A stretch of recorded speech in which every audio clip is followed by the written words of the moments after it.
Hello everyone. आज हम नदी निर्मित स्थलाकृतियों के बारे में इस वीडियो के माध्यम से देखेंगे। कल हम लोग इसी क्रम में आगे बढ़ रहे थे और हम लोगों ने देखा था कि नदियों के द्वारा किया जाने वाला जो त्रिकल कार्य है उसमें अपर्दन, परिवहन और उसके अतिरिक्त तीसरा कार्य निक्षेपण होता है। और नदियों के द्वारा निक्षेपण अपने उद्गम स्थल से लेकर के उसके पश्चात जब नदियाँ मुहाने तक जाती हैं अर्थात अंतिम गंतव्य स्थल तक पहुँचती हैं तो वहाँ वो अपने साथ लाए हुए पदार्थों को जमा करने लगती हैं। इस प्रक्रिया को निक्षेपण या डिपोजिशन कहते हैं। इसके पहले भी नदियाँ सामान्यतः तटवर्ती भागों पर अपने डिपोजिशन का कार्य करती हैं।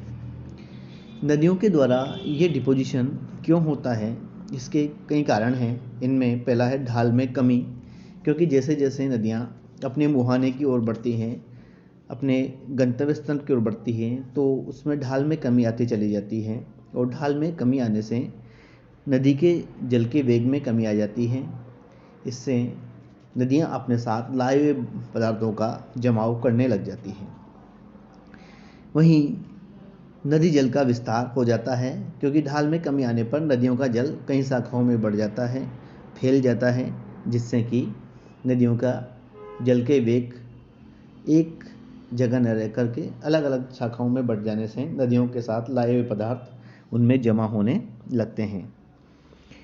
वहीं नदी मार्ग में अवरोध आने पर नदियाँ अपना निक्षेपण का कार्य करने लगती हैं। तो जब नदियों के मार्ग में कई अवरोध आते हैं तो नदियाँ इनके साथ भी अपने लाए हुए पदार्थों को निक्षेपित करने लगती हैं। वहीं जल के आयतन में कमी, जब जल की मात्रा में कमी हो जाती है तो नदियाँ अपने साथ लाए पदार्थों को अपने साथ आगे बहाकर नहीं ले जा पाती, इससे वो उन पदार्थों को वहीं पर जमा करने लगती हैं। वहीं जब नदियों के अवसाद की मात्रा बढ़ जाती है तब नदियाँ अपने साथ लाए पदार्थों को भी निक्षेपित करने लगती हैं।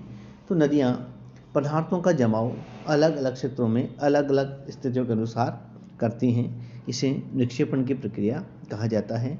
इस निक्षेपण की प्रक्रिया के द्वारा भी नदियों के द्वारा कई प्रकार के कई स्थल रूपों का निर्माण होता है। अब हम आगे नदियों के द्वारा बनने वाले स्थल रूपों की चर्चा करते हैं। तो सबसे पहले हम नदियों के द्वारा निर्मित होने वाले स्थल रूपों में अपर्दनात्मक स्थल रूप को लेते हैं। जैसा कि हम लोगों ने देखा है कि नदियाँ अपर्दन का कार्य करती हैं और अपर्दन से तात्पर्य संपर्क में आने वाली चट्टानों को तोड़ फोड़ करके, खरोच करके, उन्हें बहा करके अन्यत्र ले जाने की प्रक्रिया इसमें शामिल होती है। नदियों में अपर्दन की शक्ति उनकी ढाल और उनमें जल के वेग पर निर्भर करती हैं और सामान्यतः नदियाँ अपने उद्गम स्थल की ओर ऊंचे पहाड़ी भागों पर अपर्दन कार्य तीव्रतर करती हैं। अपर्दन से बनने वाले स्थलाकृतियों में सबसे पहले हम वी आकार की घाटी की बात करते हैं। इसका निर्माण नदी अपर्दन चक्र की युवावस्था में होता है। नदियों के द्वारा निम्न एवं क्षैतिज अपर्दन से विकसित घाटी अंग्रेजी के वी अक्षर के समान होती हैं। ये गहरी घाटियाँ होती हैं। जब नदियाँ ऊंचे पहाड़ी ढालों से नीचे उतरती हैं तो इनकी अपर्दन की क्षमता अधिक होती हैं और ये गहरा और क्षैतिज अपर्दन करके नदियों की वी आकार की घाटी का निर्माण करती हैं। ये गहरी घाटियाँ होती हैं जो नदियों के युवावस्था के लक्षण होती हैं। वहीं इसी का एक स्वरूप गॉर्ज होता है। यह वी आकार की घाटी का विस्तृत रूप है जिनमें किनारों की दीवारों खड़ी ढाल वाली तथा चौड़ाई की अपेक्षा गहराई बहुत अधिक होती है। जब नदियाँ वी आकार की घाटी को पे पार्श्व अपर्दन प्रारंभ करती हैं तो उससे उनकी दीवारें खड़ी ढाल वाली हो जाती हैं और नदियाँ वी आकार की घाटी को गहरा करके थोड़ा चौड़ा कर देती है। इसे गोर्ज कहा जाता है और नदियाँ ऊंचे पहाड़ी भागों से उतरते वक्त इस तरीके के गोर्ज का निर्माण करती हैं, जैसा कि सिंधु, सतलज नदियों के द्वारा हिमालय क्षेत्र में महाखंडों का या गोर्ज का निर्माण किया गया है। वहीं इसी का एक अगला बढ़ता हुआ क्रम कैनियन होता है। गोर्ज के विस्तृत स्वरूप संकीर्ण नदी कंदरा को कैनियन कहा जाता है। ये आकार में विशाल परंतु अपेक्षाकृत अधिक सकरा होता है। जब गोर्ज की अधिक गहराई तक उसे काट दिया जाता है तो कैनियन कहलाता है, बन जाता है। इसका सर्वश्रेष्ठ उदाहरण यूएसए में कोलोराडो नदी के द्वारा बनाया गया ग्रैंड कैन्यन है, जो अपने आप में इसका एक बेहतर उदाहरण प्रस्तुत करता है। नदियों के द्वारा अपरदन से बनने वाले स्थल रूपों में अगले रूप जलप्रपात एवं शिप्रिकाएँ आती हैं, जिसे हम लोग वाटरफॉल और रैपिड्स कहते हैं। जलप्रपातों का निर्माण सामान्यतः नदियों का जल जब ऊंचाई से नीचे गिरता है तो उसे जलप्रपात कहा जाता है।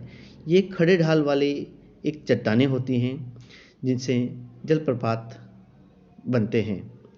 जलप्रपातों के निर्माण सामान्यतः एक ऐसे संरचनात्मक क्षेत्र में होता है जहाँ पर कठोर और कोमल चट्टानें लंबवत स्वरूप में पाई जाती हैं, जिससे कि नदियों के जल के वेग के द्वारा कोमल चट्टानों को काट दिया जाता है और कठोर चट्टानें अवशिष्ट रूप में ऊपर खड़ी रह जाती हैं, जिससे नदियों का जल उससे होकर गिरने लगता है, जिससे जलप्रपातों का निर्माण हो जाता है। विश्व का सबसे ऊंचा जलप्रपात एंजिल है, जो वेनेजुएला में है और 979 मीटर ऊंचा है। इस तरीके से कई तरीके के जलप्रपात नदियों पर बने हुए हैं, जो एक प्रकार से नदियों के अपरदनात्मक स्थल रूप का एक उदाहरण प्रस्तुत करते हैं। वहीं शिप्रिकाएँ नदियों के जलप्रपात का ही रूप होती है, परंतु ये सामान्यतः नदी मार्ग में अवशिष्ट चट्टानों का एक स्वरूप होती है और क्रमबद्ध रूप में पाई जाती है, जिससे नदियों का जल उछल करके लगातार आगे बहता रहता है। इसे रैपिड्स या शिप्रिकाएँ कहा जाता है। प्रतिरोधी चट्टानें के फलस्वरूप ये जब लगातार एक क्रमबद्ध रूप में पाई जाती है तो ये शिप्रिकाएँ कहलाता है। नदी अपरदनात्मक स्वरूपों में नदी वेदिकाएँ होती है, रिवर टेरेसेस है। नदी की घाटी के दोनों ओर विकसित सोपानाकार भूरूप को नदी वेदिका कहा जाता है। ये प्रारंभिक बाढ़ के मैदानों के चिन्ह होती हैं और ये नदी के नवोन्मेष का परिचायक है। सामान्यतः नदी वेदिकाएँ नदी घाटी में होने वाले उत्थानों को इंगित करती हैं, और जब नदी की घाटी में उत्थान होते हैं तो क्रमिक रूप से एक भाग, ऊंचा भाग, समतल भाग रह जाता है और नीचे भाग पर फिर नदी अपरदन शुरू कर देती हैं, तो एक सोपानाकार रूप में नदी की घाटी विकसित हो जाती है। इसे नदी वेदिकाएँ कहा जाता है। संरचनात्मक सोपान एक इसका रूप है जिसमें नदी के मार्ग में कठोर एवं मुलायम चट्टानों की परतें क्षैतिज अवस्था में हो तो उस पर विशेषक अपरदन की क्रिया से संरचनात्मक सोपानों का निर्माण होता है।